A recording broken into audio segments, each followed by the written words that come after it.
Olá, seja bem-vinda, seja bem-vindo à série de sabatinas do Metrópolis com os 5 candidatos à Prefeitura de São Paulo, mais bem colocados nas pesquisas eleitorais. Eu sou o Fábio Leite, diretor da sucursal do Metrópolis de São Paulo. Estou acompanhado do repórter Renan Porto para entrevistar o candidato do PRTB, Pablo Marçal. Ele que é o último entrevistado da nossa série de sabatinas. Marçal tem 37 anos de idade, é empresário, influenciador e disputa pela primeira vez a cadeira de prefeito da maior cidade do país. Candidato, muito obrigado por ter aceitado o nosso convite, tá? E a gente espera que nessa 1 hora de conversa as pessoas possam conhecer melhor o senhor e as suas propostas para a cidade. Vamos lá. Candidato, tenho começado as entrevistas falando um pouco de política e campanha e depois entrando nas propostas, né? E nos problemas da cidade. Vou começar essa sabatina falando do senhor que essa eleição da prefeitura tem sido marcada por um nível de agressão verbal e física sem precedentes, né? São inúmeras ofensas pessoais em debates, entrevistas, nos programas de TV e nas redes sociais, né? Chegamos ao ápice ali do episódio da cadeirada, o senhor foi vítima de uma agressão desferida pelo candidato da Atena, e no último debate do Flow, mais um episódio ali nos bastidores envolvendo um assessor da sua campanha e o marqueteiro do prefeito Ricardo Nunes. O senhor já disse em algumas ocasiões que o senhor pediu perdão pela postura em debates. No SBT, o senhor chegou a falar que as pessoas tinham conhecido a sua pior versão e que agora ia apresentar a melhor versão. No que diz respeito a ofensas ou apelidos que o senhor estava usando nos debates. Isso estava irritando os outros candidatos. Ontem, eu digo no debate último do Flow, o senhor voltou a ter algumas rusgas ali nos bastidores com o prefeito Ricardo Nunes, falando lá do tchutchuca do PCC. Depois, no debate ali no final, onde o senhor acabou sendo expulso, o senhor citou outro apelido, Bananinha. Estou fazendo todo esse contexto, candidato, porque a minha pergunta é o seguinte: o senhor também nos debates tem falado muito da importância do exemplo, né, que as pessoas, quem almeja o cargo de governante precisa dar. O senhor fala isso, cita até a questão dos atributos físicos, né, citou isso no debate do SBT, um exemplo de cuidado de saúde, né, fazendo referência ali a alguns adversários, como comedor de açúcar, inflamado, enfim. A minha pergunta é, candidato, assim, que exemplo o senhor dá com essa postura no debate, principalmente para o público mais jovem? E a gente viu isso na Bienal do Livro, é um público que segue o senhor, né? Essa postura que o senhor tem tido nos debates, que exemplo que o senhor acha que ela dá para essa juventude? É exemplo de alguém que está de saco cheio, né? Obrigado aí pelo convite de estar aqui. Impressionante você explanar 2 minutos para fazer essa pergunta. O que está acontecendo aqui em São Paulo é que existe o consórcio comunista do Brasil, implantado aqui. Já tinham definido que o Boulos seria o prefeito, né? O Bolsonaro acabou arregando para o Valdemar Costa Neto, que sacou o Salles. Eu percebi, eu não iria ser prefeito. Eu sou o único desses candidatos que não tem sonho em ser prefeito. Eles estão desesperados, eles dão cadeiradas. O marqueteiro, desesperado, foi ele que começou a agressão, inclusive. Eu acho lindo vocês noticiarem isso errado. Eu não vou chamar de fake news, que só a mania de vocês, né, de uma imprensa militante. Inclusive, vocês recebem dinheiro da Prefeitura de São Paulo. A gente noticiou a agressão. Noticiou a agressão. E noticiou depois o vídeo do senhor então, falando da... Depois é uma coisa. Falou que ele foi detido no Metrópolis, ele não foi. Isso é uma mentira. Ele foi no nosso carro. Vocês noticiaram. Não, ele foi levado para a delegacia. Não foi levado, ele foi no nosso carro. E ele foi lá para registrar um boletim de ocorrência. Ele registrou um boletim de ocorrência de artigo 29 do Código Penal, que é lesão corporal. Ele foi agredido. Vocês não têm responsabilidade com a verdade. Vocês são financiados pela Prefeitura de São Paulo. A Prefeitura de São Paulo pagou esse ano 648 milhões de reais e vocês são um dos felizardos que estão lá. Eu já percebi que todas as boas notícias vocês não veiculam. E por mais que o Renan pareça um garoto que está iniciando a carreira dele, ele é um bom garoto. Eu falo para ele me encontra quase todos os dias aqui em São Paulo. Eu falo, cara, noticia isso aqui, fala isso aqui. Ele parece ser um bom garoto. Os editores é que não são bons. Vocês distorcem por receber. Quais boas notícias não foram? Qualquer boa notícia. Por exemplo, pega uma notícia do Metrópolis aí que eu coloquei uma mulher para dirigir as minhas companhias. Pega que a minha vice é negra nordestina. Não tem uma boa notícia. Não tem uma notícia. Não. Então depois você me mostra. Pega uma boa notícia das 206 carretas que eu mandei para o Rio Grande do Sul. parei minhas aeronaves, fui lá servir. Vocês não são imparciais e aqui é o grito de um cidadão que não vai afinar, não vai arregar para o consórcio comunista do Brasil.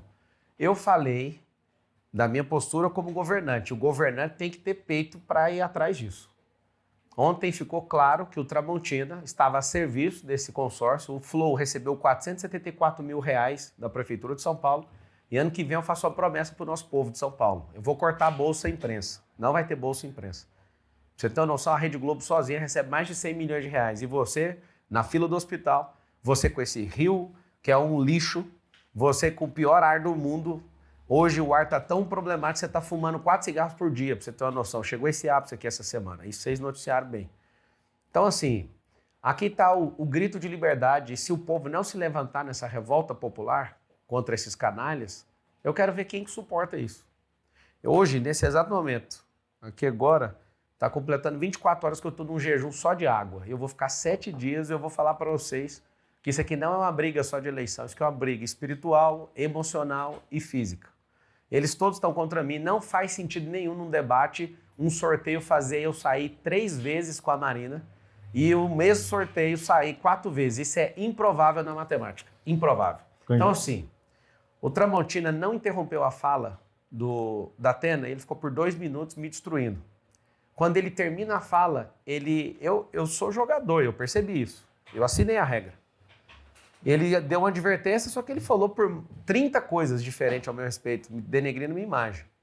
Quando eu fui falar, ele me deu uma advertência, eu falei, agora espera, eu tenho a minha fala. Ele interrompeu todas as vezes, faltando 10 segundos. Se eu quisesse baixar a cabeça para essa injustiça, eu ficaria e não seria expulso. Aquilo ali é um absurdo.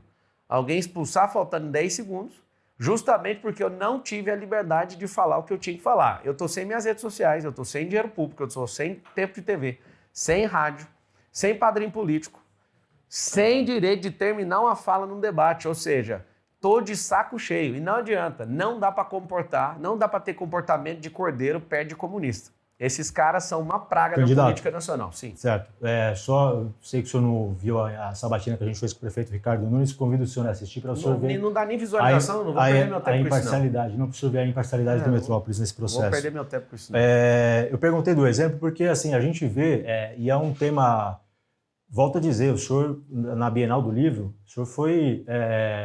vários jovens foram lá querer falar com o senhor, pegar autógrafo. Eles já estavam lá. Que já estavam lá e foram atrás do senhor e tal. O senhor tem jovens e seguidores. Eu volto a dizer porque minha pergunta é se esse tipo de postura, por exemplo, não estimula o bullying, por exemplo, com os apelidos jocosos. Bullying é uma prática que a gente tem que... ladrão. Você perguntou para ele? Que a gente tem que tratar... Foi você que fez a entrevista? Oi? Ele me chamou de tchutchuca do PCC. Você falou o que? Perguntei outras questões para o Os jovens, é o seguinte, vocês precisam ter coragem, não ser jovens que defendem todos, nem linguagem neutra, não serem imbecis a ponto de acreditar que o Estado vai mudar a sua vida. Nós não precisamos de tutores, o que nós precisamos é de emancipação. Eu já fui alguém da pobreza, estou na extrema riqueza e agora eu quero servir vocês. Que vocês nunca partam para agressão, porque aqui está um sinal de alguém que foi agredido.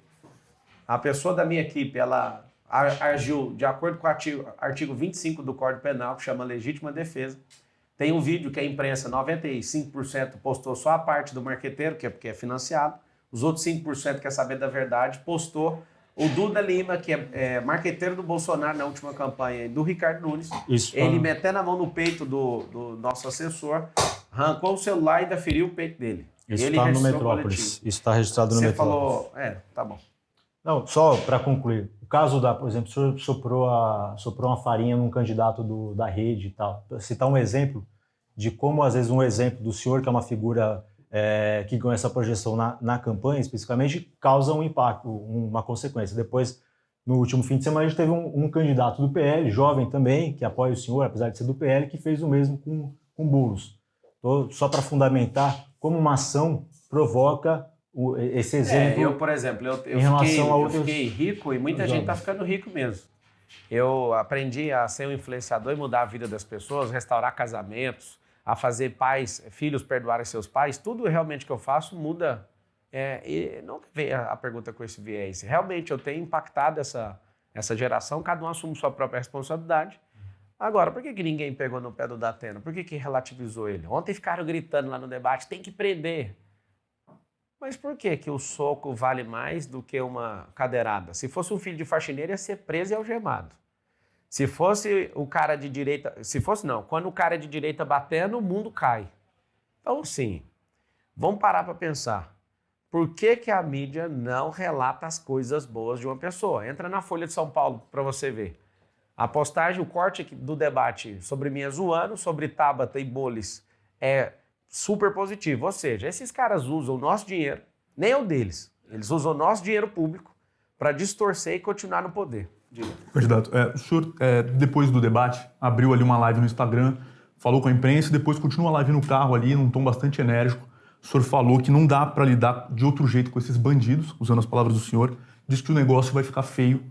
O senhor disse, nós vamos entrar numa guerra e se não tiver uma revolta do povo, não vai ter como resolver nessa cidade. Essa declaração está incitando a população, como o senhor diz mesmo, a uma revolta popular. O senhor não teme que isso gere algum prejuízo para a sociedade ou episódios de violência venham acontecer por aí? Olha, o senhor está incitando a população a uma revolta. Mas se você continuar ouvindo a live, eu falo, nós não precisamos de arma, a gente precisa do celular para desbancar esses jornalistas. Eu volto a repetir, Renan, eu vejo em você a pureza de alguém que não sabe onde está metido. Você que é um cara novo. Eu sou responsável por tudo que eu escrevo, você pode ficar tranquilo em relação a isso. Mas o problema não é o que você escreve, é que alguém vai lá e muda a headline. Não, é o que eu escrevo mesmo. Sou responsável por isso, pode ficar tranquilo. Eu estou checando com os jornalistas, eles mandam uma informação, a informação alterada. Mas a situação, para você entender, Renan, é assim, eu poderia fingir que nada está acontecendo. Só que eu não sou um cara que tem que curvar a cabeça para o sistema. Eu sou alguém que vim de baixo, sou alguém que conquistou muita coisa, sou alguém que já errou. Nunca vou esconder que eu errei. Ninguém está querendo pedir nada disso. Entra na Wikipédia para você ver sobre mim. De tanto eu falar, eles começaram a acrescentar algumas coisas boas que não tem o que fazer ali. Só quer mostrar o lado ruim de uma pessoa. Então, assim, Wikipédia é uma página colaborativa. Qualquer pessoa pode entrar e escrever. Eu escrevo lá. Se quiser entrar, pode colocar lá. Então, esse é o detalhe. Eu já escrevi, pus tudo que tem que pôr, não põe. O senhor que escreveu. Várias pessoas fizeram. Não vai, porque tem um comando esquerdista por trás dessa militância. E assim, esse sorriso seu de desprezo mostra que você não entende o que eu estou falando. E não adianta. Eu vim aqui, vocês podem perguntar o que quiser. Eu sou a revolta do povo. Nosso povo era para ser o povo mais rico da terra e é o povo mais imbecilizado. A gente não quer um tutor. Eu não sou herói para ser pai de um povo. Eu quero é libertar a mentalidade desse povo. Vocês da imprensa não mandam mais no Brasil. A televisão não manda mais no Brasil. As pessoas perderam essa reverência a vocês. E aqui está o grande detalhe. Não importa se vocês fizerem qualquer coisa contra mim, mas eu vou mostrar para o povo que tem como sair dessa. Vocês vão entrar no lugar de vocês. Vocês não ditam o que a gente tem que engolir. Vocês não são os nossos nutrientes. E agora? Eu não vi a notícia, desculpa, como é que você chama? Fábio. Eu não vi a notícia, nossa, o Marcos é um guerreiro, consegue chegar em primeiro sem nada. Não tem uma notícia de nada desse jeito. E eu tô com o WhatsApp de uns 300 jornalistas, eu mando no... Eu estou em primeiro lugar nas pesquisas. Aqui não tem manipulação, aqui acertou. Uma pesquisa. É só uma, aqui eles não dão conta. Você falou nas pesquisas, foi só uma, né? Várias pesquisas, né? Qual outra? Eu também faço pesquisa todo dia. Isso não divulga. Porque eu tenho que registrar no TSE, eu não quero gastar dinheiro com isso, porque não precisa gastar dinheiro. O senhor está falando ouvir o povo na rua, não precisa. O senhor está falando da Veritar, a pesquisa Veritar, né? Que o senhor destaca que aquela que acertou. Quem falou foi o Tarcísio. Não, o senhor está fazendo referência... Mas ele fala com a boca dele. Ele falou assim, a única pesquisa que acertou. É só entrar no... Entre agora no Instagram. Eu ouvi isso da boca do Tarcísio. Ele até comentou que acertou a dele, mas errou de outros candidatos, né? Errou o primeiro turno, por exemplo, do Bolsonaro. Com Lula, estava dando o Bolsonaro na frente, 47, e o Lula 43. O resultado foi, do primeiro turno, Lula 48, Bolsonaro 43. Em Alagoas, por exemplo, a Veritar, um dia antes, estava dando Rodrigo Cunha com 53 e Paulo Dantas com 46. E na urna, o Paulo Dantas foi eleito governador com 52. É por isso que ninguém tem que curvar para pesquisa. Porque aqui não tem manipulação, pode estar errada. Agora imagina as que tem manipulação. Mas assim, qual que é a pergunta? A pergunta é porque o senhor... Eu não estou defendendo pesquisa, não, porque essa pesquisa ainda está longe da que eu meço todo dia. O povo está revoltado na rua. Eu vou abrir uma live para você ver, aí convido todo mundo, entra no Pablo Marcal por SP, eu vou abrir uma live e vou perguntando na rua, todo lugar que parece um comportamento típico de político, de abraçar a pesquisa que melhor convém. Não, é só para mostrar que tem um calinho que vocês não deram conta de resolver. É um calo entre o consórcio comunista aí. Pesquisa essa também noticiada pelo Metrópolis, viu, candidato? Candidato, o senhor disse numa sabatina recente, na CBN, acho que foi ontem até, que achou patético o seu assessor filmar ali aquele momento na ambulância. O senhor disse Filmar, outra... não, postar, falei postar. Postar. E o senhor disse em outra oportunidade que aquilo foi uma cena desse pessoal. Não, falei isso. Falou? Falei isso. Falou. Você quer que eu leia aqui? Não, eu vou te falar porque... Eu precisava daquela ambulância lá. Eles queriam fazer uma cena, esse povo aí. Eles queriam fazer uma cena. Dava para ir correndo para o hospital. Eu estava tomando oxigênio e do jeito que estava acontecendo lá, estava acontecendo. Então, repetindo, o senhor disse isso. É porque você falar que aquilo é uma cena, eu estou encenando. Eu não estava encenando. O senhor disse Você que aquilo tá foi uma errado, cena. não escuta. Aquilo não é uma cena. Aquilo eu estava tomando oxigênio, eu não estava conseguindo respirar fundo. Agora, eles quererem uma cena, porque é problema de interpretação, Renan. Você tem que aprender isso aí antes de você declarar isso. Aquilo não era uma cena. Aquilo eu estava realmente sendo atendido. A partir do momento que o senhor disse que dava para ir andando para o hospital e que dá eles pra ir queriam correndo, fazer uma inclusive. cena, Eu o senhor consigo está ali fazer qualquer fingindo coisa que... com isso aqui. Eu sou Ultraman, O senhor estava ali com um balão de oxigênio deitado. O senhor falou que dava para ir então, andando. Vou explicar de novo a interpretação de texto. Se eles querem fazer uma cena, são eles. Filmar. Cena de filmagem. O que aconteceu lá foi real. Eu estava sendo atendido dentro da O ambulância. senhor estava com dificuldade de respirar, Não, eu falei isso 10 oxigênio. vezes. Foi por isso que eu saí do debate. E o senhor disse que poderia ir a pé. Como é que o mas senhor eu ia a posso pé com mesmo. oxigênio? Imagina, se eu estiver no meio da rua, é só respirar menos. Véio. Eu não conseguia respirar fundo. De qualquer forma, a pergunta seria em outro sentido. O senhor comparou esse episódio à facada do Bolsonaro. O senhor disse algo na linha de: nos Estados Unidos, o Trump foi vítima de um tiro de fuzil porque é os Estados Unidos. No Brasil, Bolsonaro foi vítima de uma facada porque é o presidente do Brasil. São Paulo foi uma cadeira porque é a prefeitura de São Paulo. O que tem de errado nisso? Não, a minha pergunta é justamente essa. O senhor, ao mesmo tempo, fala que foi patético, mas o senhor fala, se compara a Bolsonaro... É postar a imagem. Eu não autorizei a postar a imagem. E tá tudo bem já que postou. O senhor postou, replicou. Vocês estão preocupados. Para mim tá tudo bem já que postou. Aí depois que posta não tem como. O senhor até falou que pensou em demitir o assessor que fez isso. Sim. Agora, a diferença de facada e não sei o quê é sempre contra a direita. Você não acha um cara de esquerda. E aqui não é incitação à violência. Mas por que só faz esse tipo de coisa contra pessoas de direita? Que maluquice é essa esquerda? Qual que é o problema que essas pessoas não respeitam, cara? De novo, ontem o Duda Lima começou a confusão. Eu fui expulso ali do debate, faltando 10 segundos, para provar que aquele debate não foi imparcial. Duda Lima que é de direita, né? O Duda Lima está fazendo campanha para alguém que é de esquerda. Fez campanha do Bolsonaro. Ele é direita não, ele é marqueteiro. O negócio dele é isso aqui, ó. Se é de esquerda ou direita, não interessa. Não sei fez a campanha do Bolsonaro, que é de direita? Fez a campanha do PL, do Valdemar. Mas ele falou para você que é de direita? Faz campanhas de direita. Estou corrigindo a informação. Então faz campanhas de direita. Você acha que houve um exagero nessa comparação? Isso deixou... Qual comparação? A comparação com a facada. Mas eu não falei que doeu mais ou menos. Isso é problema de quem está com ciúme de cadeira, ou de faca, ou de bala de fuzil. Isso é problema de quem... Não, porque diante desse contexto que a gente acabou de relatar aqui, muitas pessoas acharam, inclusive o ex-presidente Jair Bolsonaro, que o senhor tentou fazer o uso político desse episódio. Não, foi um vídeo mostrando 3 cenas, depois que ele pediu para censurar, eu tirei o dele e ficou só o meu e do Trump. Qual que é o problema de mostrar que você está sendo agredido enquanto você quer proteger o povo? Tem problema nenhum nisso. Candidato, eu lá vou ficar com ciúme de cadeira, de faca, de bala usada? Ainda nesse caso da cadeirada, que o senhor foi vítima de agressão, o senhor tem comparado isso com casos de violência contra a mulher, falando, se uma mulher sai com uma roupa curta e tal e é agredida, a culpa é dela. Eu fiz uma pergunta, né? Eu não comparei, eu falei, sempre fiz uma pergunta, para não cair nisso aí. Isso não é uma afirmação. Só sou um idiota. Eu falei, por acaso você que é mulher é vítima? Sempre o agressor é a vítima. Sempre. Tá pintando que o assessor do Marçal, para quê? Para queimar meu nome. Mas quem foi que começou? O primeiro agressor? Eu. Se o cara toma meu celular, com o nível de inteligência emocional que eu tenho, tá tudo certo. Vou lá, cato meu celular e acabou a conversa. Agora, a gente precisa ensinar a nossa sociedade. É por isso que a gente está hoje em quadro alarmante de número de homicídios. A gente tem mais homicídio que países que estão em guerra. Porque a gente não tem, é isso que a gente vai ter na escola pública. Inteligência socioemocional para o seu filho na cidade de São Paulo. E para você que é trabalhador, tiver em alguma empresa, dentro do braço de ensino de todas as empresas, vai ter inteligência socioemocional para a gente treinar nossa sociedade nisso. Tá, vou emendar, pular aqui para falar de emprego, já que o senhor falou de trabalho, e a gente entra na questão das propostas.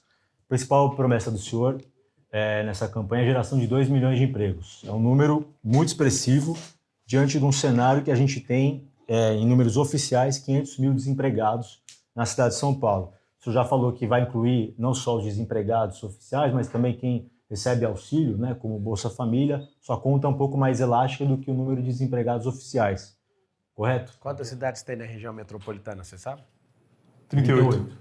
E aí você está contando o desemprego só O da senhor cidade? sabe quantos desempregados tem nessas 38 500 cidades? mil pessoas vêm nessa cidade só com carro. Imagina com ônibus. Quantos desempregados tem nessas 38 cidades? Não Você precisa sabe? saber, elas querem Não uma oportunidade de precisa emprego saber. aqui. Não precisa. Tem menos de 1 milhão de 32. pessoas. São 120 mil quadras. Só a cidade de São Paulo tem 28 mil. A região metropolitana é maior que a cidade de São Paulo. É maior, mas tem Agora 1 milhão de vamos lá. pessoas E desempregadas. os neném, segundo neném. A gente tem todos no esses mundo. dados aqui. Aham. Aí a gente tem o segundo neném. Se você traz as empresas, as pessoas, elas vão migrar para cá. Aqui tem espaço para pessoas virem. E a gente vai investir em infraestrutura para isso. Então, assim, quando você fala que eu tenho que gerar emprego por tanto que eu preciso, eu estou falando sobre o futuro, vocês estão no passado ainda. Quando eu gero 2 milhões de empregos, eu estou atraindo gente para cá. Se a gente não consegue qualificar a nossa sociedade, eu vou ter que trazer gente de fora qualificada, porque eu não quero emprego do passado, eu não quero emprego que solta fumaça. Eu quero emprego de... Mas eu estou te explicando, Renan. A conta é simples. Se hoje você tem um déficit de 500 mil e você soma com o déficit de cada uma dessas cidades, eu não tenho que atender todas as cidades. Essas pessoas querem vir para cá. Agora, como são empregos de tecnologia, as pessoas virão e migrarão para essa cidade. Porque a gente... Não é que a gente não consiga, mas é porque tem gente que não quer se qualificar em tecnologia. Se a gente não prezar por esses empregos no futuro, nós vamos ser escravos de outras nações. O nosso perfil comportamental do brasileiro e do paulistano é um perfil de consumo. Tem empresa no Japão que tem mais patente que o povo brasileiro inteiro. E nos próximos 15, 20 anos, mais de 300 empregos, inclusive o de vocês, vão deixar de existir. Porque é mais fácil pagar a inteligência artificial para ficar soltando essas notícias. Então, se a gente não requalificar nosso povo, nós vamos perder os empregos e vai ter que criar uma bolsa. E essa bolsa vai ser universal, por conta de tecnologia. Os empregos são focados nisso. E quem gera emprego, para você que está assistindo, não é o prefeito. O prefeito ele é o articulador. Qual que é o tripé para gerar 2 milhões de empregos? Primeiro, hoje a gente tem mais de 2 milhões de CNPJs. O emprego por cada CNPJ não é uma conta linear para você entender que é possível. Então é básico. Então tem empresa sozinha que vai criar 1.000 empregos e tem empresa que não dá conta de criar nenhum, ok? Então uma conta linear é essa. Segundo, vamos atrair novas empresas. E terceiro, quem não quer ter seu próprio negócio? Nós vamos ensinar numa ponta dentro da escola pública para as pessoas, para as nossas crianças aprenderem a empresarização e dentro do braço de ensino de todo o CNPJ nós vamos ensinar a mesma coisa. Olha que interessante. Um com foco em andragogia, que é ensino de adulto, o outro com foco em pedagogia, que é ensino para criança. Qual que é a perspectiva? Falando de futuro, é do crescimento estruturado dessa cidade. Aí a cidade cresceu sem estruturação. E aí por isso está esse caos e por isso nós como cidadãos dessa cidade empurramos essas pessoas todas para as periferias. E esses 2 milhões de empregos é a novidade. Vai resolver problema de poluição, problema de estresse, problema de fluxo e mobilidade e aumento de desfrute seu para você passar mais tempo com seus filhos. Porque o emprego vai ser aonde? A maior parte desses empregos serão nas regiões periféricas. Com o convênio do Estado, com a própria prefeitura, oferecendo desconto em ISS. O próprio governo federal também vou chamar para fazer convênio em relação a isso. Esses empregos, candidato, então seriam, o senhor está falando de MEI, assim, são pequenos empreendedores, Pode ser de todo empreendedores. perfil. Não, de qualquer perfil. Porque, por exemplo, a gente não seriam empregos oficialmente com carteira assinada. Não, carteira assinada, não 2 tem milhões problema com carteira nenhum. assinada. Não tem problema. Só para você ter Não. noção, o governo Então, federal... é um número expressivo. Vou Pergunto explicar porque é um aqui número que é um expressivo. comunista no governo. Só para concluir, candidato. Porque, assim, por exemplo, as empresas do senhor, o senhor coloca lá no site que o senhor tem mais de 1.000 colaboradores. Cara, só na E o seguradora senhor tem fala- mais de 30 mil pessoas. E o senhor fala em colaboradores, inclusive, que estão fora do país, em outros lugares e tal. A promessa do senhor é a geração de 2 milhões de empregos na cidade de São Paulo. Você é CPF ou Na- CEPJ? Você. Eu sou CLT. Tá. Nas empresas do senhor, algo em torno ali que a gente viu os dados do CAGED, 45 funcionários Vocês não sabem nem pesquisar. Só uma escola minha tem 50 carteiras assinadas. CLT. Amigo, deixa eu explicar. As empresas daqui de Alphaville. Dá até dó. Deixa eu explicar. Dá até dó. A pergunta é, são 2 qual que é a milhões de empregos CLT, são 2 milhões de empregos que podem eventualmente não estar na cidade de São Paulo. Vamos lá. Primeiro, dá uma resposta para vocês. Vocês não sabem nem o que é direito empresarial, nem road. Vocês precisam fazer uma especialização em relação a isso, para vocês entenderem como é que é essa estruturação. Fica caçando as mesmas empresas, vou dar uma resposta para você. A informação Dado que você do trouxe CAGED. é tão baixa Que uma escola... Tá bom, então o dado do Caged. Vai numa escola minha em Goiânia, só lá tem mais carteira assinada do que você acabou de falar aí. Eu tô falando das empresas que o senhor tem Alphaville. Não, mas isso aí não interessa, é empresa minha. Eu tenho empresa esparramada em todo lugar, você tem que ir lá e pegar a informação. Qual que é o X da questão? Minhas empresas não podem doar e elas também não têm que entrar no debate. E eu sei que vocês fazem isso para me desmoralizar e eu tô aqui, beleza, vou responder. As empresas não têm que entrar no debate porque não pode ter vínculo, empresa não pode doar. Ou seja, se ela não pode doar, ela não pode levar pancada também. Então, deixa as empresas... Não. A gente não está falando de doação. Eu estou falando de envolvimento. Não pode ter envolvimento. Isso está na plataforma do senhor. O senhor se apresenta como um empresário bem-sucedido. Não, me apresenta não, eu sou. Então, como que tem um conglomerado e as pessoas... O senhor fala isso para que as pessoas acreditem no senhor. Não precisa acreditar, não é real. Quem está próximo, milhares de pessoas sabe. Se o senhor fez nas suas empresas, o senhor está dizendo que pode fazer. Não, posso fazer muito mais pelo povo. Cidade. É por isso que as empresas entram. É por isso que as empresas... Ninguém está falando que elas vão... Não, digo no debate. Não tem que entrar. Empresa não pode entrar e nem pode levar pancada. É problema empresarial. Eu nem estou lá, eu nem dirijo elas mais. Já tem uma mulher dirigindo a empresa, a Patrícia Pimentel, a CEO. Quem trouxe para o debate foi o senhor. Mas quem falou dos empregos foi você.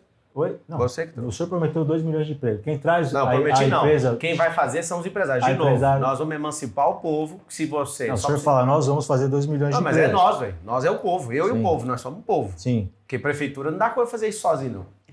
Só para finalizar, porque essa atração virá por desconto, por incentivos fiscais, correto? Também, se as pessoas entenderem que tem um governo justo, às vezes você não precisa nem dar desconto para isso acontecer. A gente tem, já há 10 anos, um programa de incentivos fiscais na Zona Leste. O senhor deve ter conhecimento disso, que foi feito com isenção total de IPTU, isenção de até 60% de ISS para atrair, isso começou em 2014, para atrair empresas para a Zona Leste, lá Itaquera, Arthur Alvim e tal. A gente levantou dados oficiais da Secretaria Municipal da Fazenda de que em 10 anos esse programa acabou atraindo 26 mil empresas. Parece um número baixo, né? E esse é um modelo que aparentemente está conectado com o que o senhor está falando, de isenção para atrair empresas, né? Como multiplicar? Se você gera o número de empregos que eu estou falando, você já vai ter economia na segurança. A oferta de emprego diminui o caos da segurança pública. O problema é que alguém está fazendo um programa desse, só que a segurança está um caos, o ar está um caos, o trânsito está um caos, está tudo um caos. Eu não consigo fazer um progresso exponencial. O que é um progresso exponencial? Eu consigo fazer um programa, isso é um programa linear. O cara fica no governo um tempo desse para atrair 26 mil empresas, isso não é um programa, isso é para inglês ver, isso é para ficar mostrando que tem algum nome de programa e não fez nada. Nós estamos falando de uma cidade que tem 2,2 milhões de CNPJs. Quando você pega aí essa fatia, você que está assistindo ainda mais analisando que as empresas, no seu grau de maturação, até o 3º ano, mais de 80% delas fecham as portas. Por quê? Porque a gente não foi ensinado em lugar nenhum. Você que foi fazer a faculdade de administração, por exemplo, na faculdade, você não aprende a ter um negócio, você aprende a ser supervisor de alguém que é dono de um negócio. Não tem nenhum ensino na faculdade, não tem nenhum ensino na escola, não tem ensino em lugar nenhum. Nós vamos tratar 2 pontas, a andragógica e pedagógica. Nós vamos te ensinar na escola pública, nós vamos te ensinar nas empresas. Por quê? Porque senão a gente não pega esse tino. A gente tem uma falsa impressão que o brasileiro é empreendedor. Não é empreendedor. O brasileiro é guerreiro, ele é batalhador, mas ele não sabe empreender, o número é assustador. Mais de 80% das companhias fecham até o 3º ano. E o maior motivo de fechamento é não dar conta de gerar caixa para despesa fixa. Então, assim, se não tiver uma mudança de mentalidade, não vai ter como. Mais do que a carga tributária, seu filho. Cara, presta atenção. No Brasil Império, tinha 20% e aqui era uma revolução para destruir esse negócio de 20% de imposto. O Observatório Político fala em 32%, mas quem sabe fazer conta é 40%, 43% de carga tributária. Ou seja, nós já arrecadamos 2 trilhões esse ano. Cadê os benefícios de volta?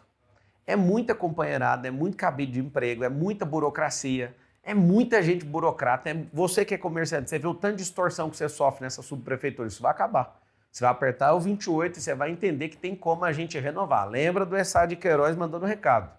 Políticos e fraudas devem ser trocados pelo mesmo motivo. Não adianta, é hora de renovar isso aí em São Paulo. Candidato, o senhor tem prometido, para falar de educação agora, a criação de 1.000 centros olímpicos. O senhor não deu ainda muito claramente quais especificamente o que cada um deles vai ter, né? Mas o valor estimado, segundo o senhor, de cada um deles seria 1 milhão, 1 milhão e meio de reais, né? Um investimento total, então, de 1 bilhão e meio, mais ou menos. A comparação que se faz, naturalmente, é com os céus da prefeitura, né? E o valor de um deles, um único céu, é muito maior do que esse valor de 1 milhão, né? A gente teve, por exemplo, da Vila Alpina, inaugurado em 2020, custou mais de 50 milhões de reais. Um monte de bandido. E é um centro que tem quadras cobertas, tem 2 quadras poliesportivas, piscina, campo de futebol. E o senhor, eu imagino, o senhor mesmo já disse que vai incluir nesse valor as desapropriações. O senhor disse que não tem espaço para criar 1.000 centros. Desapropriações, eu falei que a gente vai pegar das permutas. 1 milhão e meio não é com a área, não. A área a gente vai usar a permuta das 40 mil áreas que a prefeitura tem. De qualquer forma, esse valor é 50 vezes maior do que o valor que o senhor está... Mas é claro, você põe na mão do petista para fazer, quem foi que criou o céu? Quem criou o céu foi petista. E eles... Pega aí, pega a sua reportagem aí. Eles vão fazer ciclovia, gasta milhões. Parece que está pintando com ouro o chão. É o que eu estou falando para vocês. Se colocar esses burocratas corruptos e comunistas, vocês vão pagar com um preço que não faz sentido. Os Centros Olímpicos, pra você entender, é o modelo que eu quero trazer, que é o que tem nos Estados Unidos, não precisa de cobertura não, cara. A sociedade usa. Eu, quando eu estou na minha casa em Orlando, eu uso. Eu uso pista olímpica de corrida, todos os campos, tudo aberto. Aí você fala, mas a gente tem que fazer um negócio e gastar 50 milhões. Não precisa. A gente precisa de fazer um modelo que já funciona. E esse modelo já é aplicado. Agora, a parte boa, não vamos gastar dinheiro público. Nós vamos fazer, tem 1.000 favelas, vamos fazer nas 1.000. Aí você fala, como? Vamos desapropriar e vamos fazer permuta com as áreas da prefeitura. A Prefeitura de São Paulo, para você ter noção, nós temos 28 mil quadras e 48 mil praças e ruas. A gente tem 41 mil imóveis. Esse banana esse cara que está aí, esse Step na Prefeitura de São Paulo, esse cara tem um problema sério. Ele não sabe lidar com o tamanho da prefeitura, então ele é pequeno demais para tocar um negócio tão grande. Só que aí que está o detalhe. Você imagina eu chegar num empresário, tem 2 milhões. Eu chamo 5 mil empresas, quer doar esse centro esportivo aqui? Quero. Vai ficar sua marca lá por tantos anos. A marca da empresa que doou. Tô falando empresário, se tiver essa oportunidade, eu quero doar vários. Para quê? Para todo mundo que estiver ali falar, mano, a gente está treinando porque alguém investiu na gente. E, de novo, quem que é a empresa? Na escola pública você aprendeu que empresa é gente do mal. Cara, é gente com CNPJ, é o povo. O que é empreendedor? É o povo com CNPJ. Não faz sentido essa guerra que a gente tem uns com os outros. O governo tem que ser cada vez mais eficiente e menor. Por quê? Porque se ele for grande, vai comer seu couro. Vai chegar menos comida na sua casa. Vai pagar conta de luz cara. Todo governo esquerdista gasta dinheiro e aumenta imposto. Não tem austeridade. Eles não levam com respeito o dinheiro público. Não, só para entender, na comparação do que vai ser essa estrutura, ela é uma estrutura maior, menor, equiparável ao que é um céu? Depende do lugar. Como são vários esportes, quando eu falo olímpico, no contexto onde você tem um campo e uma pista em volta ali, já dá para praticar dezenas de esportes. De arremesso de dado, de tudo, de salto com vara, tudo nesse ambiente. Quando eu falo olímpico, é olímpico mesmo. Os esportes especializados têm que ir para outro tipo de espaço. O esporte olímpico é para ficar aberto, para ocupação, recreação e treino. E a Prefeitura de São Paulo vai criar bolsa para quem? Para quem competir. A intenção é que até 2025 a gente tenha 50% dos alunos e das pessoas que vivem em São Paulo e passaram pela rede pública, só dos que passaram nesse período, tenham um esporte, 50%. Eu não quero mexer com esporte, mexer com empresa. Eu quero ir para a cultura. Onde você for, mas eu quero te falar uma coisa. Você vai ter uma ocupação e nós vamos patrocinar isso, porque é isso que molda caráter. Esporte é uma das coisas absurdas. Por exemplo, esses caras brigões, dificilmente eles são lutadores. Se eles estivessem num esporte de luta, eles não iriam bater nos outros, arremessando cadeira. Dá para ver que essas pessoas não têm esse tipo, não foi desenvolvido isso no caráter deles. Tem um negócio que chama luta, tem um negócio que chama briga. Briga é efeito de uma pessoa que nunca entrou numa arte marcial. A pessoa nunca estudou inteligência emocional, qualquer coisa, falou mal da minha mãe, então vou bater. Não, calma, vamos trabalhar a mente, trabalhar o corpo, trabalhar seu espírito, para você não ser carregado e bater nas pessoas, eu tenho que reagir. Não, calma. Você vai prosperar. O único governo que tem a chance de fazer você, que é pobre, prosperar é o governo Marçal 28, assumindo essa prefeitura. Senão sua vida vai continuar normal ou péssima do jeito que está. O senhor falou de atrair empresas nesse projeto dos Centros Olímpicos. É uma proposta que o senhor também está se amparando aí por uma outra promessa aí, que é a construção do prédio de 1 quilômetro. Chamou muita atenção pelo gigantismo dessa ideia, dessa proposta, né? Um projeto que o senhor disse que deve custar algo em torno de 20 bilhões de investimentos para 10 anos de construção, para ficar no Campo Limpo, Zona Sul, né? Não falei Campo Limpo, falei Zona Sul. Na Zona Sul, tá. Eu, em algum momento, anotei Campo Limpo, mas na periferia da Zona Sul, isso correto? mesmo. Região de Interlagos para baixo. Na região de Interlagos. Aí, quando o senhor foi questionado no Roda Viva sobre isso, o senhor deu a seguinte declaração, isso que eu queria esclarecer com o senhor. Não vai custar R$1 do seu dinheiro, isso vai ser parceria público-privada. As PPPs, parcerias públicas-privadas que a gente conhece tem no Brasil, elas têm o P de público porque ela envolve uma contrapartida pública. Eu queria entender como o senhor vai tirar esse projeto do papel, atraindo uma empresa para construir isso por meio de PPP várias, né? sem dinheiro público. Primeiro, a gente tem que resolver o problema no plano diretor. Segundo, escolher essa área. Talvez essa área ela vai precisar de fazer essa permuta. Agora, a construção, que é 20 bi, vai custar 20 bi, mais ou menos, com o dinheiro de hoje, né? Mas antes de explicar, ou melhor, já está explicado. É 20 bilhões, eu imaginei com os 200 investidores consegue fazer isso. Eu sou da construção civil também. Mas vamos lá. O Brasil merece ter um marco monumental. O Brasil merece. Eu fico imaginando o dia que alguém falou, cara, vamos pegar o presente que a França deu do Cristo Redentor e vamos gastar um dinheiro absurdo para polir. Eu imagino um tanto de gente na época enchendo o saco. Eu imagino um tanto de gente enchendo o saco quando foi construir a Torre Eiffel na França. Eu imagino um tanto de gente enchendo sempre o saco quando a gente quer criar um monumento para definir uma marcação de tempo. Esse prédio vai chamar Brasil. E a intenção desse prédio, que é um pouco maior do que o maior prédio do mundo hoje, que tem 828 metros de altura, que é o Burj Khalifa, que inclusive eu fiquei lá, e fiquei no outro, que é o Burj Al Arab, que são as duas joias de Dubai que fizeram o mundo inteiro, né, que tem vontade de ir ou que já foram para lá, só foram por conta dessas obras. E aqui eu vou explicar o que é o futuro para vocês que estão presos no passado ainda, carinhosamente. Quando Las Vegas, no meio do deserto, faz uma avenida, todo mundo pirou nos Estados Unidos e o mundo inteiro ficou sabendo disso e veiculou isso nos filmes. Também já fui lá em Las Vegas, já fiquei lá. Aí você fala, poxa, uma avenida, que coisa mais linda, grandes prédios e tudo. Dubai foi falar, não, peraí, eu vou fazer agora algumas quadras. Dubai, copiando esse projeto, faz algumas quadras, faz uma das maiores empresas de aviação do mundo, inverte esse lance do petróleo, que né, a gente está em vias até 2030 de toda a indústria automobilística mudar a questão do combustível fóssil para o combustível elétrico e verde. Esses caras investem tudo na construção civil e criam quadras. Na verdade, é uma quadra só do Burj Khalifa, Burj Al Arab e tudo. Eles criaram um centro turístico com isso. E a economia dos caras agora está entrando no equilíbrio onde o turismo está vindo e vai engolir o petróleo. Você vai no Catar, eu estive lá no final da Copa do Mundo também. Grandes obras, um dos lugares mais prósperos da Terra. O que esses caras fizeram? Nós vamos ter que copiar. Arábia Saudita, eu passei uma tarde mostrando os projetos sociais que eu quero fazer e trazer renda para a comunidade, né, fazer bancos comunitários. E ele acabou me convidando para a gente ir para a Arábia Saudita, ele que é a família mais rica do mundo, eles também estão construindo um prédio lá. Eles resolveram seguir a mesma tendência. Vão construir, estão em fase de construção, de um prédio de 170 km linear. Por último, só para terminar, Xangai olhou para todo mundo e falou assim, Xangai, Guangzhou, Shenzhen, eu estive em todos esses lugares. Esses caras fizeram uma cidade desse jeito. Ali era uma vila de pescador em Xangai e eles transformaram com a construção civil. Eu vou dar só uma informação.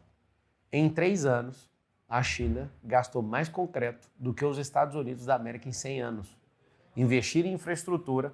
Em 1990, escuta essa, em 1990, a China tinha um PIB menor que o do Brasil, 34 anos atrás. O que significa isso? O PIB era, salvo engano, 367 bi de dólar e o Brasil tinha um PIB de 421 bilhões.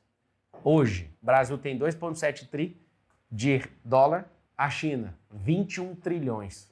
Resumo, eles investiram em infraestrutura, eles investiram em gente, né, em educação, eles investiram em tecnologia, em construção civil e matriz energética, o que a gente não está investindo hoje no brasileiro. Só para ficar claro, então, essa contrapartida que seria da PPP seria a cessão do terreno. No máximo, né? Porque às vezes nem precisa do terreno, precisa de liberar. Porque se todo mundo tem interesse em fazer uma grande obra. Não é uma PPP, não, vai ter. O que eu estou te falando é, a gente pode entrar com o terreno ou entrar com a liberação disso. E pegar parte desse prédio para a prefeitura. Vai ter a parceria público-privada para acelerar. Se fosse público, não tem dinheiro e não ia terminar nunca. Porque no modelo de democracia, alguém começa com tijolo, outro derruba o tijolo. É por isso que tem que ser parceria público-privada. O senhor falou 200 investidores, né? Esse é o número por baixo, pode ser mais também. Pode ser mais. Um pool de investidores. O senhor citou até em uma sabatina que o senhor já, inclusive, abriu conversou a respeito com o pessoal que está construindo lá em Balneário Camboriú. Sim. Né? A gente sabe que como funciona, o senhor certamente sabe melhor do que eu, o mercado imobiliário busca regiões onde tem já infraestrutura, onde tem um potencial de ter um lucro maior com os seus empreendimentos, né? Quando a gente fala ali de um prédio, Balneário Camboriú, o metro quadrado mais caro do país... 150 mil reais o metro quadrado. Parece algo muito distante de uma realidade... Mas ninguém está falando de metro quadrado de 150 da periferia. Não, eu digo para atrair Vamos lá, então. Investidores que vão construir um prédio de 1 quilômetro, que eles vão ter que vender, atrair muita gente para comprar, para fazer isso valer a pena. Sim, é o seguinte... Como? Né? O como é simples. A periferia da Zona Sul não é o Balneário Camboriú. Se a prefeitura libera... O plano diretor é a coisa simples de resolver. O que mais tem é a gente querendo entrar nisso. Quando a Zona Leste recebe o Itaquerão e todo o desenvolvimento em volta do Itaquerão, aquilo mudou aquela região. Pergunta para todos os moradores da Zona Leste, que é o lugar que eu sou mais forte em São Paulo.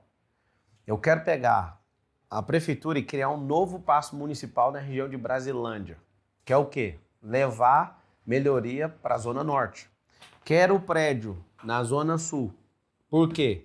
Porque não é sobre um prédio, é disrupção na construção civil, isso vai mudar o país inteiro.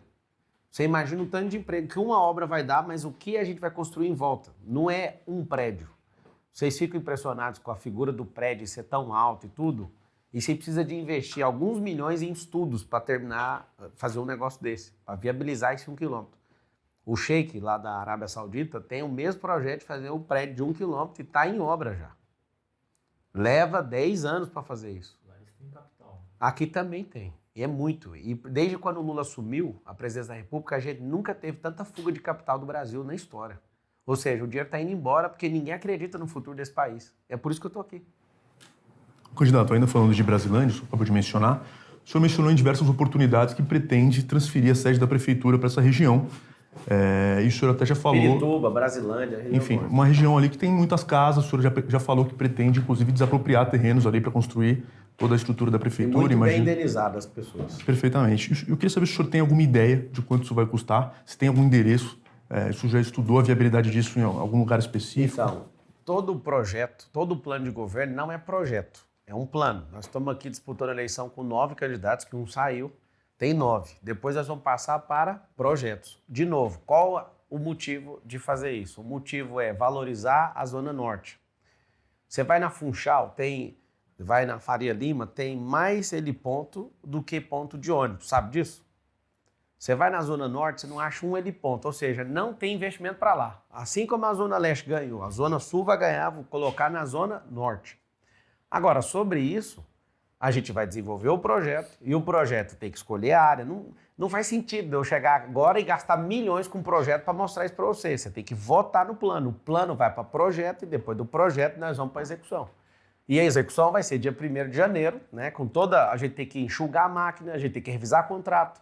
Só na revisão de contrato e trocando a companheirada, simplesmente vai ter 10% de cara de economia. A revisão de todos os contratos da prefeitura. Tem contratos na prefeitura que não são revisados há 8 anos, pra você ter uma noção. Não deixa essas companheiradas ganhar essa eleição. Candidato, o senhor acha responsável essa postura, assim? O senhor, até usar uma frase de um porteiro meu, o senhor na caráter, ele falou assim, pô, esse Marçal parece que primeiro ele promete, depois ele vê se dá para cumprir. Acho se um não der... que eu prometi e não cumpri, acho ruim. Não, o senhor mesmo falou que não sabe se dá para cumprir, o senhor não sabe o valor que vai custar a transferência da prefeitura, o senhor tem uma estimativa mais ou menos? Igual você ganha quanto de salário, você não pode gastar mais do que você dá conta, você tem que olhar então, mas o dinheiro. O senhor não deveria saber isso, o orçamento, para ver se dá para fazer ou não? O orçamento é 120 O senhor não tem nenhuma bilhões. estimativa dessa transferência? Mas se a gente falar, vamos fazer, vamos gastar 2 bilhões. Não tenho dinheiro, vamos gastar vamos fazer um projeto que cabe. Simples demais, velho. No caso das GCNs, tem. o senhor acabou recuando depois. Não recuei, não. Eu tive uma fazer- ideia melhor de quem faz melhor do que o Brasil, que é El Salvador. Eu queria aproveitar, inclusive. Jamais que eu vou recuar numa coisa. Agora, o projeto é dinâmico. Não, recuar é uma coisa. Recuar é pra quem é arregão. Eu não arreguei pra nada até agora. Não, o senhor mudou de ideia, então. Não mudei de ideia, não. Eu fui num país onde não tem homicídios há 695 dias até o dia que eu estava lá. Já passou de 700. Ou seja, temos que aprender com esses caras, que é El Salvador. Se você souber, a alegria do povo lá é assustadora. Então eu falei, peraí, mas por que eu vou fazer isso, sendo que esse cara tá dando um show e mostrando Então o senhor mudou de ideia. O que é isso? O povo precisa de gente dinâmica. Ser dinâmico não é voltar atrás. Tem uma palavra que chama metanoia no grego, que significa mudar de rota. Isso não é voltar atrás. Não está voltando porque não dou conta. Não foi por fraqueza, foi por... O povo merece um resultado melhor com a aplicação desse recurso. Perfeitamente. O senhor mencionou El Salvador, a viagem que o senhor fez. O senhor faz uma série de elogios ao governo de El Salvador, no que diz respeito à segurança pública. Para além de todas essas questões ligadas à violação de direitos humanos, que já foram muito exploradas, é um estado de exceção renovado mais de 30 vezes, julgamentos em massa, encarceramento em massa. Existem suspeitas envolvendo autoridades do alto escalão do governo de que elas teriam feito acordos com lideranças das facções ali, MS-13 e Bairro 18, que são as principais facções do país. Inclusive, o Departamento do Tesouro dos Estados Unidos sancionou duas dessas autoridades. Uma delas é o Osiris Luna, que é o vice-ministro da Justiça, que é o número 2 do Gustavo Villatoro, foi o ministro da Justiça com quem o senhor se encontrou. Sim. Eles foram sancionados. Segundo o governo americano, Luna liderou, facilitou, organizou reuniões secretas com lideranças encarceradas das facções. Os encontros, diz o governo americano, foram parte dos esforços do governo de El Salvador por um acordo com as lideranças das facções. Nesse acordo, inclusive, teria sido combinado o apoio das facções ao partido do Bukele, o Novas Ideias, né? Eu queria entender, o senhor falou que vai trazer os códigos de segurança de El Salvador para o Brasil. Coisas que eles são esses. O senhor pensa em fazer algum acordo com as facções? Isso é ouvido do próprio Gustavo, né? Essas ilações que colocaram contra eles. Por quê? Porque eles resolveram o problema. Então, o governo americano que está falando, né? O governo americano governa os Estados Unidos. O senhor acredita mais num país ditatorial do que no governo americano? Eu acredito no resultado. Eles erraram e eles assumiram. Não importa o meio. Não, eles assumiram. Né? Eles assumiram. Eles assumiram e falou, não tem como fazer isso aqui se não tiver os erros. Não. Esse ponto específico... Eles assumiram. Das facções. Eles falaram, eu me reuni... Sim, e aí eles o senhor pensa em fazer isso aqui em São Paulo? Não, porque eu não sou deputado, é deputado que muda a lei, né? Não estou falando de lei, estou falando no que diz respeito a encontros com liderança de facções. Vamos lá, as facções já estão mandando a prefeitura. Elas já estão infiltradas. A gente tem um fantoche aí. O prefeito hoje é um fantoche. E o problema disso é que ninguém está enxergando. E esse fantoche, eu não sei se é ele ou se tem um outro manipulador por trás, conseguiu juntar Milton Leite, conseguiu juntar Kassab, Rodrigo Garcia, Bolsonaro, não estou entendendo mais nada, Michel Temer, juntou todo mundo em prol de não podemos perder isso aqui. Então, assim, os caras erraram? Erraram. A gente aprende com os erros. Eu não sou a favor do encarceramento em massa, eu sou a favor de atacar na educação. E essa é a última geração do crime. Essa é a última geração do crime. A gente não está falando disso, a gente está falando das reuniões com as facções. Que tem como resolver, ué. Tem que ir lá e encaminhar para o Congresso Nacional. Eu sou jurista, agora vou dar uma ajuda para vocês, tá? O nosso Código Penal é de 1940. Não faz sentido esse Código Penal mais. A LEP, que é a Lei de Execução Penal, está desatualizada, precisa ser atualizada. E aí o que a gente tem que fazer? Que é o aprendizado. Vamos pegar o primeiro então, já que vocês estão querendo pegar o código de lá. Se você é de organização criminosa, sua pena tem que ser maior. É isso que eles fizeram lá. Aí você me fala, eles fizeram acordo com facção. Mas que acordo que é esse? Que o cara que é pego na facção criminosa, ele tem uma pena maior. Que acordo foi esse? Isso não é um acordo. O senhor, se precisasse, reuniria com liderança de facção, não? Presta atenção. Mas qual a lógica? Se eu souber de um, eu vou falar para a polícia. Da onde? A tentativa aqui nessa cidade é de tirar do colo do prefeito que ele está envolvido com isso, de máfia de ônibus, máfia de creche. Deve ter noticiado lá no Metrópolis, né?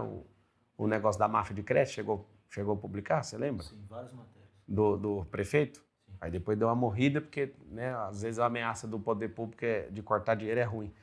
Ele está sendo denunciado pela Polícia Federal com mais de 100 pessoas, um desvio de mais de R$1 bilhão de merenda.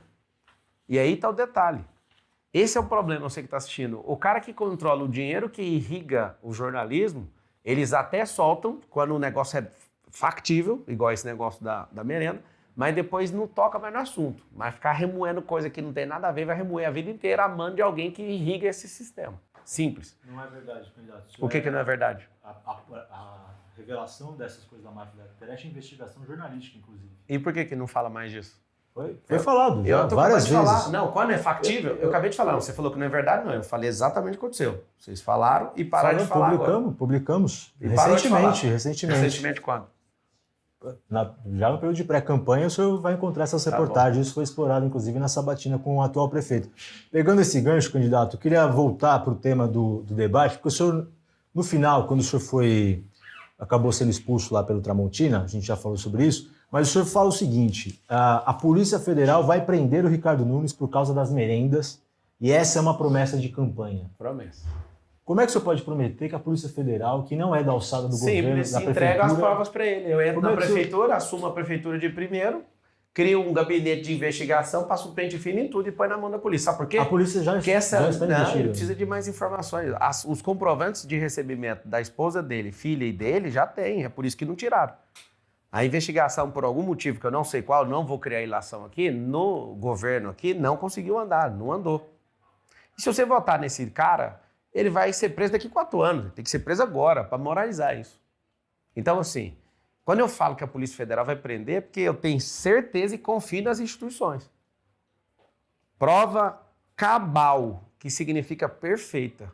Recebeu, tem declaração e as empresas noteiras que ficam tirando nota para esses caras. Acabou errando, segundo um deles. Teve o pedido do advogado do Ricardo Nunes de arquivar o processo. E qual que é o desespero agora? Fica vendo o que vai acontecer comigo, o tanto de processo que eu vou tomar. Por que eu vou tomar esse tanto de processo? Porque eu estou mostrando e deixando o sistema sem roupa. E é aí que está o detalhe. Eu aguento o tranco. Eu quero saber se você aguenta mais um tranco, mais um governo desses caras, mais uma reeleição desses caras. Candidato, o senhor está caminhando para os últimos 10 minutos aqui. O senhor tem criticado a gestão do prefeito Ricardo Nunes por ser uma continuidade da gestão do Dória. Você diz que é tudo uma coisa só. Eu não. O Dória que falou que vota nele também. É tudo um herdeiro do outro. Falou isso, Covas o senhor foi contrá-lo e ele disse isso. E ele pediu para eu ser vice dele. Eu não vou ser vice nunca de um banana. Ao mesmo tempo, o senhor se cercou de ex-secretários do Dória. Felipe Sabará, rompeu com ele. Wilson Pedroso foi secretário particular. Até agora o advogado que o senhor contratou na campanha, Nelson Williams, também foi advogado aí do ex-prefeito. Advogado. Fazer o quê? O cara é advogado de um monte de bilionário. Normal. E o senhor, isso estou falando porque adversários do senhor, para lembrar aqui de cabeça, a Tabata já falou isso, de algumas similaridades da campanha, da postura do senhor com o Dória, quando o Dória foi candidato a prefeito, de ter uma campanha, inclusive, nacionalizada, falando de Brasil, né? Dória tinha 14 partidos políticos, ele eu tô sozinho. Tá igualzinho. O Dória, eu digo ele tinha dinheiro público eu não. Ele doou para a campanha dele ou não. De política nacionalizada. Para chamar a atenção, você tá sozinho. A rejeição dele se deve ao fato dele ter usado a prefeitura como trampolim, grande parte. A rejeição dele foi ter levantado contra o Bolsonaro e contra o Lula ao mesmo tempo. E ter politizado a questão da vacina. O senhor tem nacionalizado. E deitou também em cima, mas isso não foi a rejeição. Porque nacionalizar é chamar atenção, só isso. Eu internacionalizei. Inclusive, eu recebi carta do Trump, depois que eu fui agredido pelo Datena. Deixa eu te explicar.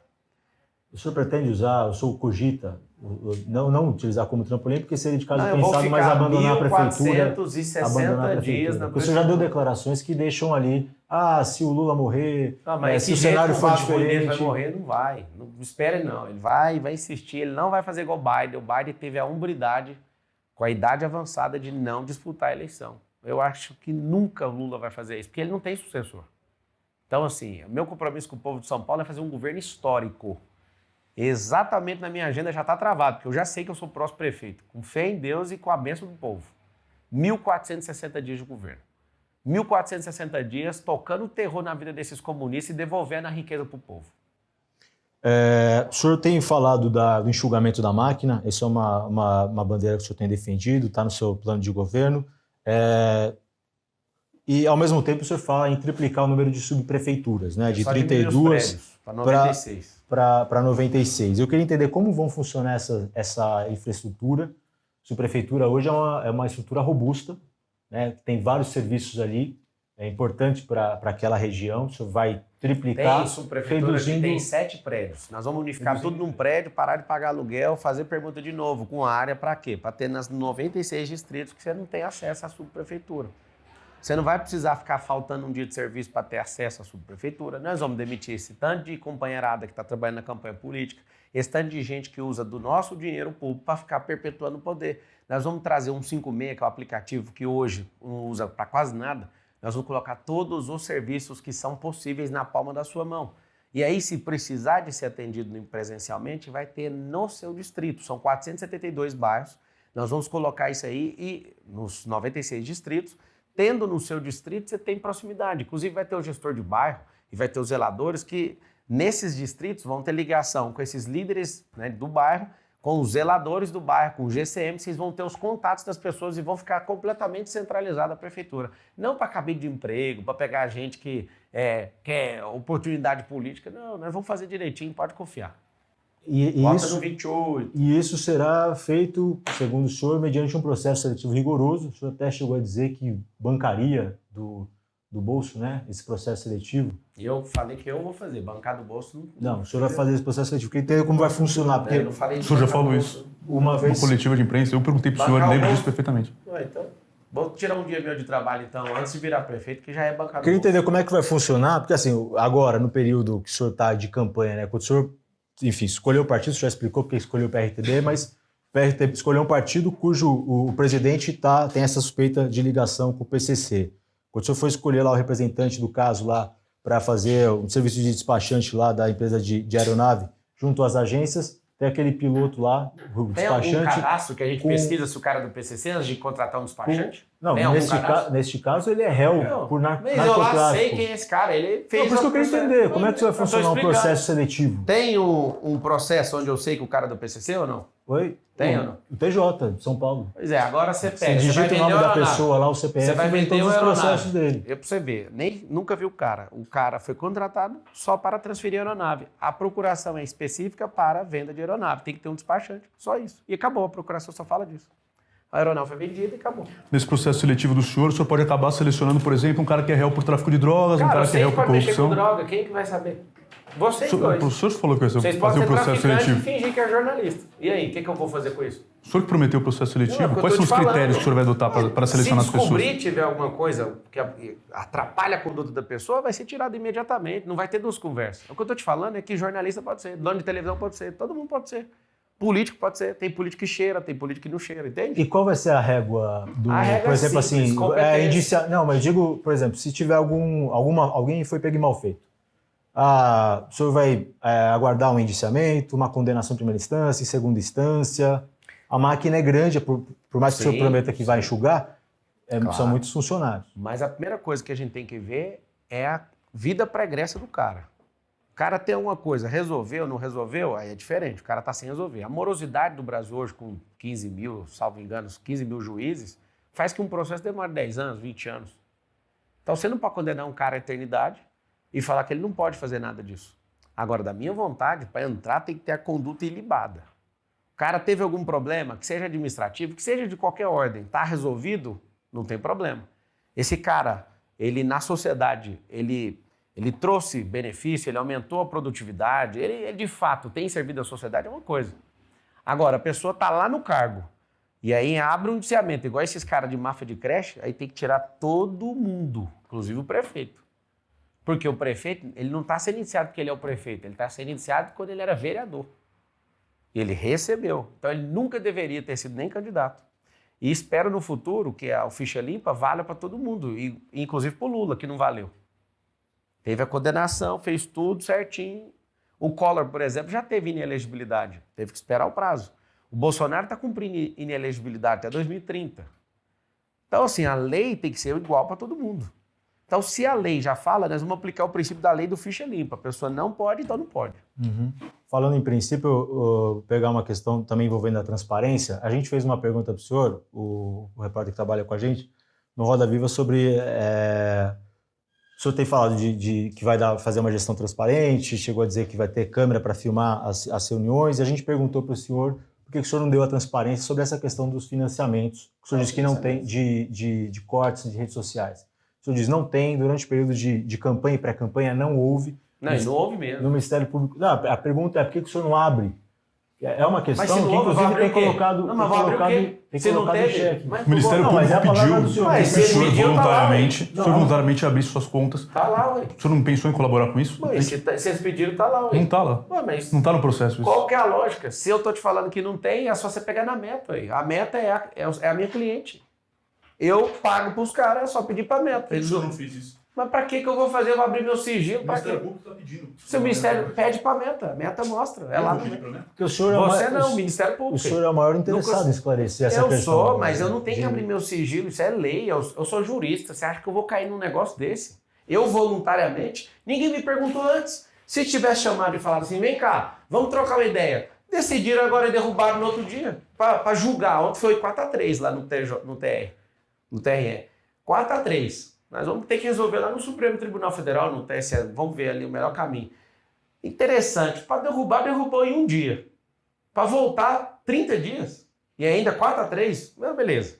Agora, se chamasse para mim, fala, o que é isso aqui? Eu explicaria, até poderia, você vai tomar uma multa, você vai tomar não sei o quê. Não, mas a gente vai derrubar, depois a gente vê. Aí 28 dias depois, a gente vai ver o quê? Aí você vê um tribunal dividido, o presidente teve que desempatar o negócio. 3 para um lado, 3 para o outro, e o desempate. Fiquei olhando para aquilo, imagina. Eu estou sem rede social, sem dinheiro público, sem TV, sem tudo. Sem mobilidade numa mão. Imagina o que esses caras estão fazendo para me tirar dessa disputa.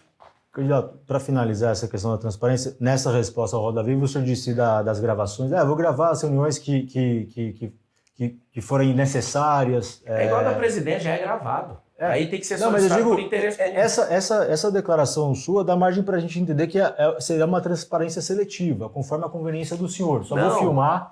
Só vou filmar o que eu quero, né? E não todas as reuniões. Cara, conhecendo vocês... O princípio do setor público precisa ser muito claro, né? Tá, conhecendo vocês da imprensa como eu conheço, é claro que não tem que filmar tudo. Vocês ficam o dia inteiro enchendo o saco de pai de aluno de escola minha para ficar pegando coisa que não existe. Nós estamos numa campanha eleitoral, vocês ficam infernizando as empresas, as pessoas. Nosso negócio que a gente serve lá no Camizungo, vocês estão aterrorizando aquele povo lá. A gente está aí ajudando. A gente não é prefeito de Camizungo. A gente não é prefeito na África. Olhando para o lado que vocês vivem o dia inteiro infernizando a vida de todo mundo, eu vou fazer o que a lei manda e acabou. Se a lei manda, eu vou registrar tudo, vou fazer tudo do jeito que tem que ser registrado. Agora, a minha intenção... Então não vai ter nenhuma novidade em Vai ter uma novidade, claro. Informatizar a prefeitura inteira, não é informatizado, por exemplo. Não, filmar as reuniões, só que o senhor quiser. Não, filmar pode filmar todas. Inclusive vai ser filmado. Agora, ter acesso disso tem que ter o interesse público. Não de gente curiosa com site de fofoca.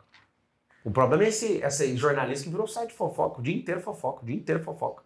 O dia inteiro prende Deolane, solta Deolane, faz isso aqui, Deolane pra lá, pra cá.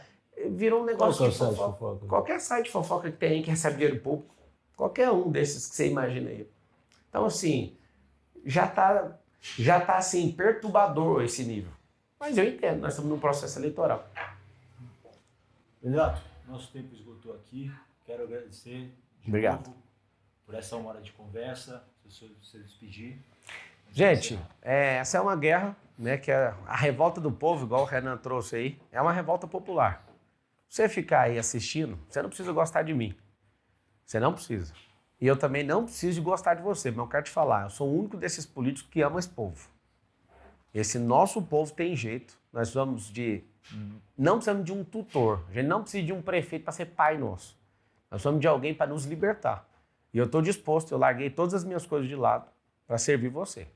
E eu quero te pedir humildemente, investe no futuro. Eu sou um político jovem, se você investir em mim, eu vou te honrar e não vou te decepcionar. As pessoas na Quebrada, estavam em Heliópolis, eles falaram, Marçal, nós estamos apostando tudo em você, não nos decepcione. Então eu já vou falar rasgado, eu não vou decepcionar você. Eu não tenho que me curvar para ninguém, nem para mídia, nem para político, nem para ninguém. Não tem contrato público e nunca na minha vida eu preciso mexer com isso. Eu me curvo diante do povo. Se você precisar de um servo, eu sou o maior servo desse povo.